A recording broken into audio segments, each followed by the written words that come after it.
ஆடாதடா ஆடாதடா மனிதா, ரொம்ப ஆட்டம் போட்டா அடங்கிடுவ மனிதா. அந்த ஆண்டவன் தான் சாவி கொடுத்து ஆட்டி வைக்கிறான், ரொம்ப ஆடி விட்டா வாழ்க்கையதா ஊட்டி வைக்கிறான்.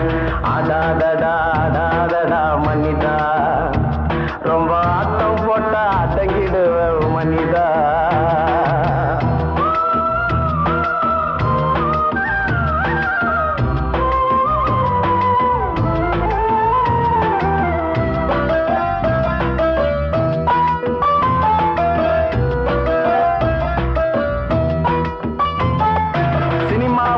காதலிச்சா ரசிக்குதப்பா உள்ளம், நிஜ வாழ்க்கையில காதலிச்சா பறிக்குதப்பா பள்ளம். பிறக்கிறப்ப தலையில தான் எழுதி வச்சதப்பா, ஒரு பொண்ணு ஆணும் இஷ்டப்பட்டா அதுவும்